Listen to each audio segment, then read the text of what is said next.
Hello everyone and welcome back to Southern Wealth. I hope you guys are doing very well. If you do enjoy the content, please consider dropping that like and subscribe. As you guys know, it's the only thing that I ask. So, quite the things have happened. The nationalist candidate win the election in Poland. He is very leery of some of the European Union agenda. So that guy was backed by Trump. It's quite important because Poland has grown to be the sixth or largest economy in the region, and also by geographical proximity with Russia, it plays a very big role in this discussion. So very keen to see how these things will develop. Everybody saw what happened on Sunday. I'm not making any kind of judgments of value of anything. I'm just saying, to me, this goes into what I was saying in the previous week, which is everybody's concerned about tariffs and bonds. I'm more concerned about things like this. So things that can come out of nowhere, these escalations, be it in Europe, be it in the Middle East, be it in between Pakistan and India, same things, China and Taiwan, doesn't matter.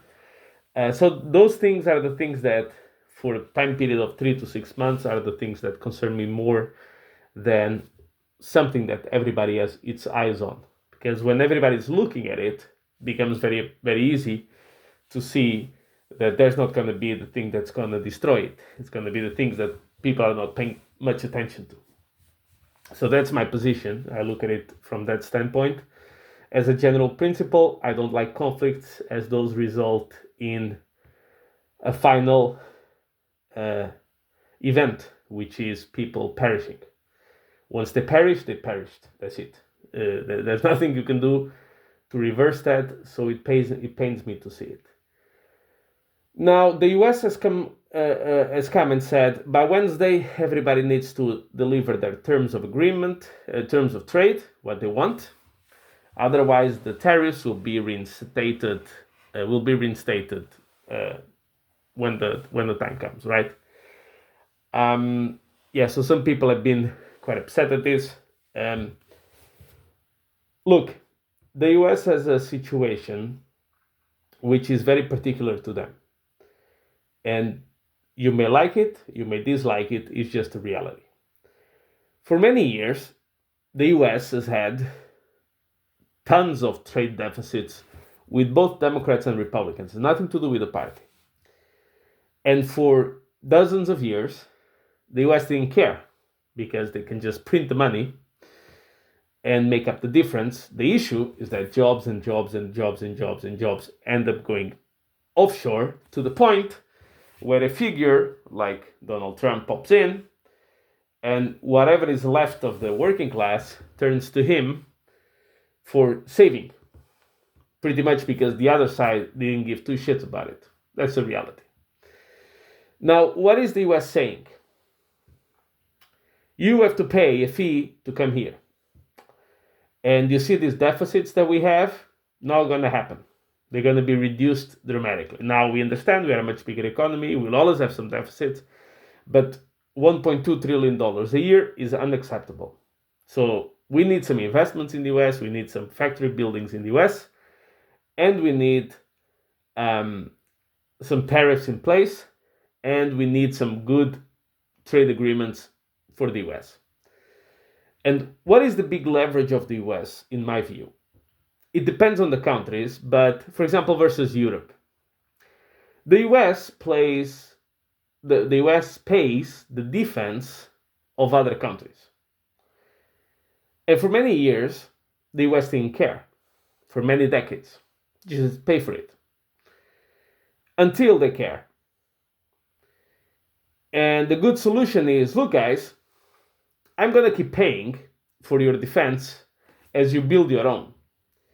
But these trade deficits, while I offer you defense at the same place, at the same time, no more. You see, what I'm trying to say is when you look at the trade deficit, you're not accounting the extra money that the US spends on defense that other countries benefit from. And this is a reality. So I'll take the example of the Houthis in Yemen, right? What that channel, to whom is it relevant? Is it relevant to the US? Yes. Is it very important to the US, like super crucial? Not really. It's important, but it's not crucial. To whom is it crucial? Europe. So why is the US defending it? And if it's going to defend it, pay me. That's kind of the message. A bit mafia style, if you want me to tell the truth. You want protection? Pay for it. You've had free protection. With the free protection, your politicians went around in the elections promising free healthcare, free education, pensions at 55, you can retire at 55, you vote for me, minimum wage is 2,000 euros, this kind of stuff has been paid by the fact that Europeans in particular don't have to spend money on defense. Now, this is great for Europe as long as the US doesn't care. But if the US catches someone that does care, it's very simple from a European perspective. It's not easy, it's simple, but it's not easy. What you have to do, become sovereign, be able to defend yourself, and then you can tell the US to F off. Until then, you say yes, sir. Because you know that if things go sour, if they don't come here to save you, you're screwed. That's what ends up happening. If things really go to the boiling point. You want to change that? Very simple. Have your own defense, have your own capabilities, and now you can say to the US, go F yourself. Until then, you pay for protection. In my view, I mean, maybe I'm completely wrong here, but this is how I interpret it, which is, look, I don't think there's a way in which the US pays for the protection, but then incurs in massive deficits at the same time. There's going to be something like, look, I protect you and you give me some of your money, or you promise to pay some of my stuff, whatever. But you open up the markets in a certain way. That's my view. I do believe there's a trade deal with India coming, potentially the next 2 weeks. My feeling is by the end of the week, we should see a trade deal. Maybe I'm wrong, but that's my expectation. Bonds in the US sold off quite aggressively. That's not good. As you guys know, that's a very big, important thing that we need to keep a track on. High yields, worse financial conditions. However, the dollar did come down, which is good for financial assets and also for the rest of the world to pay off their debts, to buy their commodities, all of that. Oh, by the way, here's a prediction of an upcoming narrative. The dollar going down will lead to inflation. It's going to be the next one. So I can tell you already that the average DXY, so the DXY, dollar versus other currencies, between 2010 and 2020 was low 80s. It's at 98 now. Low 80s was the average, 82, 83. It's 98 today. The average inflation during that time period was like 1.5%. So it's immediately disproven by reality. But check Twitter, check the Financial Times, CNBC, etc. I can bet you that this is coming. Wait for it. I'm not saying tomorrow, but wait for it. It's coming. That's going to be the next narrative. The dollar's too weak. It's a collapse of the dollar. Inflation is going to go through the roof. Wait for it. So pay attention also to bonds. That's the key. Stock market was negative most of the day, but it's kind of rebounded. Good news in crypto. Ren Nuna predicted today that there's not going to be any altcoin season. The last time he made a prediction was that Ethereum was dead and Ethereum was at 1,700 when he made the prediction. Within 10 days, it was at 2,800. So that's very good. That is predicting that there's no altcoin season, which means Bitcoin dominance must be topping any minute now. Very good.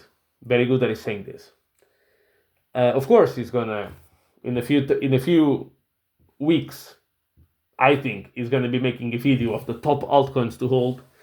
basically going completely against what he just said. But you guys, we are here. We call it on the day, so people remember, because this is very important. We're about to enter a very crucial part of the cycle. You're gonna have moves very, very quickly. Like in the previous cycle, Polygon went up 100-fold in a month, or Cardano went up 100-fold in 1 month. This is how fast you miss it. You miss the big moves, you're screwed. So now it's very important to be very careful to whom you listen to, because you see, they will make their money. They get their YouTube ad revenue, they get their membership fees, they get their courses, they get the mastermind labs, they get all of that. So they will be fine being stupid. But you will not. So be very careful with that. In summary, these were the big items. So I think the back end of the week will be very, very interesting. Job numbers are coming out as well, so very curious to see how they look like. ISM came out today, very important, 48.5, which was in line with the median forecast. We need that above 50. It's really that simple. For sustained moves up, particularly in altcoins and Ethereum, etc., we need that to start really showing some spirit. Until then, we play the waiting game. So, by the way, I have a couple of new coins, lottery tickets. Barn on Ethereum, the CTO with the Barn, from The Simpsons, and number 2 was OMALLEY, Matt Fury's cat. So I got in at that one at 900k. I caught it 950k. Don't quote me. And Barn, I got in at 310k. Very small positions. See how they look like, and see how they perform. If they do very well, great. If they go to zero, they go to zero. And with that, thank you very much for your support, guys. Don't forget, like and subscribe, and I'll catch you in the next one.